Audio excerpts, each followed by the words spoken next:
Shalom sahabat kuntum yang terkasih, kita jumpa lagi pada hari ini Selasa tanggal 9 Agustus tahun 2022. Hari ini adalah hari biasa dalam pekan biasa yang ke-19. Warna liturgi pada hari ini adalah hijau. Kuntum pada hari ini mengambil tema Jangan Remehkan Anak Kecil. Sahabat kuntum yang terkasih, struktur bacaan kita pada hari ini terdiri dari bacaan pertama diambil dari kitab Yehezkiel 2 ayat 8 sampai dengan kitab Yehezkiel 3 ayat 4. Mazmur tanggapan diambil dari kitab Mazmur 119 ayat 14, 24, 72, 103, 111, dan 131. Bait pengantar Injil kita pada hari ini diambil dari Injil Matius 11 ayat 29, dan Injil sendiri diambil dari Injil Matius 18 ayat 1 sampai dengan 5, 10 dan ayat 12 sampai dengan 14.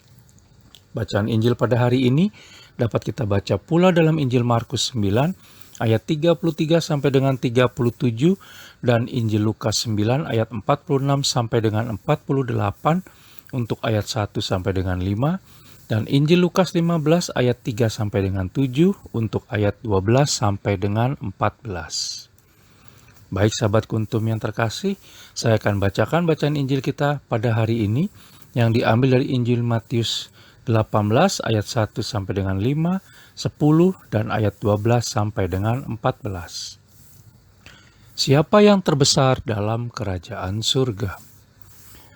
Pada waktu itu datanglah murid-murid itu kepada Yesus dan bertanya, "Siapakah yang terbesar dalam kerajaan surga?"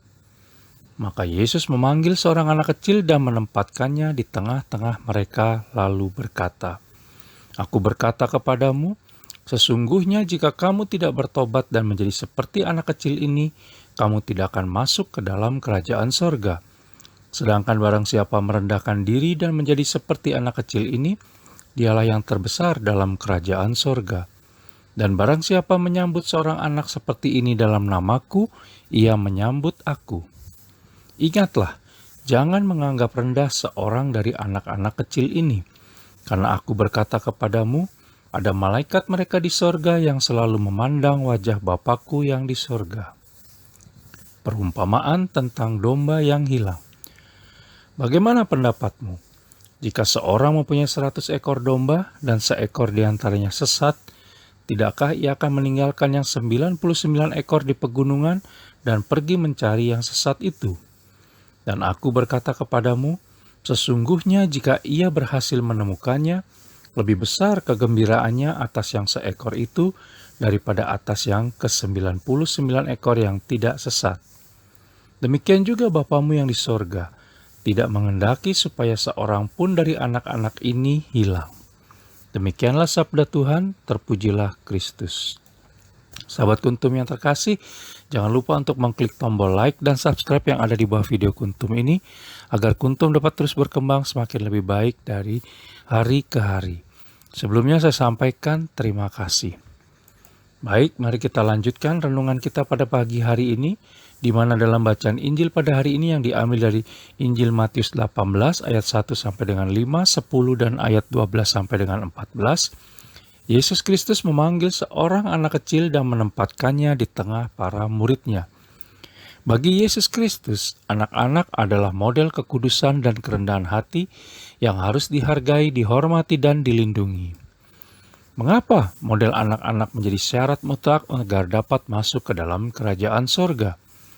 Barangkali karena kemampuan anak-anak kecil untuk secara mudah melaksanakan perintah Allah Tritunggal Maha Kudus untuk mengasihinya dan sesama. Anak-anak kecil biasanya mudah menerima sesuatu tanpa syarat, mudah tersenyum tanpa alasan, mudah mengampuni dan melupakan, mudah menaruh kepercayaan tanpa mencoba mengetesnya terlebih dahulu, mudah menerima apa yang dikatakan orang-orang dewasa, dan mudah bergantung dan menyandarkan segala harapannya pada orang dewasa yang dipercayainya. Sahabat kuntum yang terkasih, kitab suci bahkan menempatkan kehormatan bagi anak-anak kecil dalam kerajaan Allah, lalu mengkaitkan anak-anak kecil dengan keharmonisan zaman yang akan datang.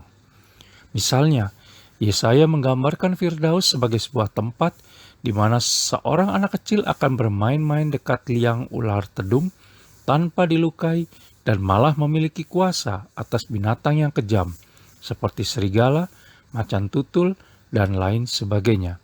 Kita bisa baca dalam kitab Yesaya 11 ayat 6 sampai dengan 9. Allah Tritunggal Maha Kudus ingin kita seperti anak kecil tersebut dengan merendahkan dan menyandarkan diri serta bergantung seutuhnya kepada kemahakuasaannya. Lantas, bagaimana caranya agar kemahakuasaan Allah Tritunggal Maha Kudus dapat berkarya dalam diri kita? Tentunya kita harus bertobat sebagai langkah pertama, sebagaimana yang dinyatakan dalam Injil Matius 18 ayat 3. Kita harus berubah dalam akal budi, perilaku dan tabiat, serta memiliki pemikiran baru yang baik dan benar mengenai diri sendiri maupun kerajaan surga jika ingin mendapat tempat di dalamnya. Sifat angkuh, pengejaran akan keinginan yang berlebihan, dan haus akan kehormatan dan kekuasaan dalam diri harus dipertobatkan, dimatikan, dan diubah sepenuhnya agar menjadi pantas dan layak seutuhnya. Setiap langkah yang disesatkan oleh dosa harus ditebus dengan satu langkah kembali melalui pertobatan sejati. Bertobat berarti berbalik dari jalan salah untuk kembali menempuh jalan benar.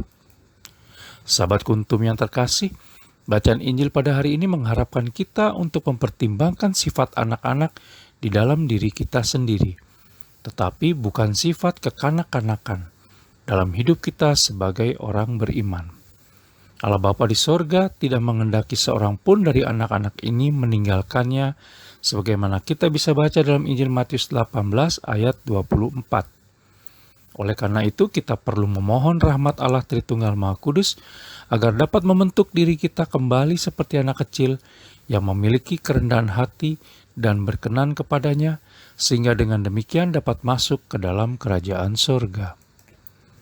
Baik sahabat Kuntum yang terkasih, bila ingin lebih jelas lagi, silakan melihat kepada deskripsi yang ada di bawah video Kuntum ini.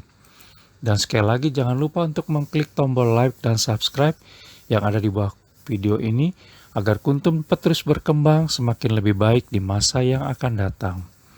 Terima kasih, selamat pagi dan salam.